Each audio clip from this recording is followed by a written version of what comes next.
Assalamualaikum warahmatullahi wabarakatuh. Perkenalkan, nama saya Rifatun Nikmah dari kelas PGMIB Universitas Islam Negeri Sunan Kalijaga, Yogyakarta. Nomor induk mahasiswa 21104080076. Baik, di sini saya akan mempresentasikan hasil artikel saya dalam bentuk PowerPoint yang berjudul Civil Society dalam Keislaman dan Keindonesiaan. Baik, yang pertama yaitu saya akan menjelaskan mengenai istilah dari civil society. Apa sih civil society itu? Istilah civil society berasal dari bahasa Latin societas civilis, yang mula-mula dipakai oleh Cicero, seorang orator atau politisi, atau juga seorang filosof Roma, yang pada saat itu sampai dengan abad ke-18, civil society itu masih disamakan dengan negara atau the state, yakni sekelompok masyarakat yang mendominasi seluruh kelompok lain. Secara historis, civil society merupakan konsep yang berasal dari pergolakan sosial politik dan sejarah yang mengalami proses transformasi dari pola kehidupan feodal menuju kehidupan industri. Civil society merupakan wacana yang telah mengalami proses panjang, terutama muncul bersamaan dengan proses modernisasi di mana berlangsung transformasi dari masyarakat feodal ke masyarakat modern.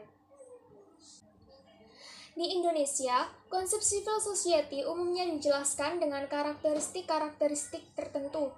Di antaranya, yang pertama yaitu dijelaskan oleh Muhammad A.S. Hikam. Misalnya memaknai civil society sebagai wilayah-wilayah kehidupan sosial yang terorganisasi dan bercirikan kesukarelaan, kesuasembadaan, dan keswadayaan. Kemudian yang kedua, dari Muhammad Dawam Raharjo menyebutkan 4 ciri civil society, yakni yang pertama, diakui dan dilindunginya hak-hak individu dan kemerdekaan berserikat yang mandiri di negara. Yang kedua, adanya ruang publik yang memberi kebebasan bagi siapa saja untuk mengartikulasikan isu-isu politik. Yang ketiga, terdapatnya gerakan kemasyarakatan yang secara bersama-sama menganut norma-norma dan nilai-nilai budaya tertentu sebagai dasar, baik dalam mengambil identitas maupun dalam membentuk kebersamaan. Kemudian yang keempat, terdapatnya kelompok inti di antara kelompok pertengahan yang mengakar dalam masyarakat yang menggerakkan masyarakat dan melakukan modernisasi sosial ekonomi. Kemudian yang ketiga, menurut Mansur Faqih memahami bahwa civil society sebagai masyarakat yang mampu menjadi alat pengawasan terhadap negara. Kemudian selanjutnya, yang akan dibahas dalam PowerPoint ini yakni civil society dalam Islam atau yang disebut dengan masyarakat madani. Masyarakat madani sering dikatakan serupa dengan istilah masyarakat sipil atau civil society. Konsep civil society sebenarnya berasal dari sejarah masyarakat barat, yang mana istilah ini pertama digunakan oleh Cicero seperti yang dijelaskan dalam istilah civil society di awal tersebut dengan kata societas civilis dalam filsafat politiknya. Kata madani berasal dari bahasa Arab yang artinya civil atau civilized atau yang artinya beradab. Tamadun berarti civilization, peradaban. Istilah masyarakat madani adalah terjemahan dari civil society atau civilized society.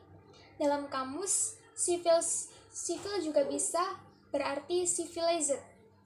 Istilah masyarakat madani selain mengacu pada konsep civil society juga berdasarkan pada konsep negara kota Madinah yang dibangun Nabi Muhammad SAW pada tahun 622 Masehi. Masyarakat madani juga mengacu pada konsep tamadun atau masyarakat yang beradab yang diperkenalkan oleh Ibnu Khaldun, dan konsep Al-Madinah Al-Fadilah atau Madinah sebagai negara utama yang diungkapkan oleh filsuf Al-Farabi pada abad pertengahan. Istilah masyarakat madani selain mengacu pada konsep civil society juga berdasarkan pada konsep negara kota Madinah yang dibangun Nabi Muhammad SAW pada tahun 622 Masehi. Masyarakat Madani juga mengacu pada konsep tamadun atau masyarakat yang beradab yang diperkenalkan oleh Ibnu Khaldun, dan konsep Al-Madinah Al-Fadilah atau Madinah sebagai negara utama yang diungkapkan oleh filsuf Al-Farabi pada abad pertengahan. Masyarakat Madani pada hakikatnya adalah reformasi total terhadap masyarakat yang tak kenal hukum Arab jahiliyah dan terhadap supremasi kekuasaan pribadi seorang penguasa, seperti yang selama ini menjadi pengertian umum tentang negara. Dasar-dasarnya diletakkan oleh Nabi, kemudian dikembangkan oleh para Khulafaur Rasyidin dengan membentuk sistem pemerintahan. Hasilnya ialah suatu tatanan sosial politik yang menurut Robert, kurang lebih seorang sosiolog Amerika Serikat, sangat modern. Bahkan ia katakan terlalu modern untuk zaman dan tempatnya. Konstitusi Madinah atau yang disebut dengan Piagam Madinah ini merupakan dokumen pertama dalam sejarah umat manusia yang meletakkan dasar-dasar pluralisme dan toleransi. Dalam piagam tersebut ditetapkan adanya pengakuan kepada semua penduduk Madinah tanpa memandang perbedaan agama, suku bangsa sebagai anggota umat yang tunggal dengan hak-hak dan kewajiban yang sama. Apabila civil society dipahami sebagai masyarakat madani, menurut Nur Khalis Majid dalam Islam, realisasinya masyarakat yang dibangun oleh Rasulullah dengan azas yang tertuang dalam Piagam Madinah yang memiliki 6 ciri utama, yaitu yang pertama, egalitarianisme. Kemudian yang kedua, penghargaan kepada orang berdasarkan prestasi. Kemudian yang ketiga, keterbukaan. Yang keempat, keadilan. Dan yang kelima, yakni toleransi dan pluralitas. Kemudian yang keenam, musyawarah. Selanjutnya, yakni akan membahas mengenai masyarakat madani dalam konteks Indonesia. Pada masa Orde Baru, negara muncul sebagai kekuatan utama yang dominan dalam pergolakan sosial, ekonomi, dan politik. Negara melakukan penetrasi yang dalam terhadap semua sektor kehidupan masyarakat dengan metode hubungan patron-klien. Institusionalisasi sosial politik, korporatisme negara, dan hegemoni ideologi, serta melakukan depolitisasi dalam skala masif dalam batang tubuh masyarakat. Kontrol masyarakat terhadap perilaku negara melemah, namun sebaliknya, kontrol negara terhadap masyarakat menjadi sangat kuat. Dalam kondisi yang demikian, masyarakat madani tidak bisa berkembang secara baik. Dalam kondisi masyarakat madani seperti inilah, gerakan reformasi muncul dan didorong oleh krisis ekonomi yang menghancurkan salah satu basis legitimasi Orde Baru yang paling penting.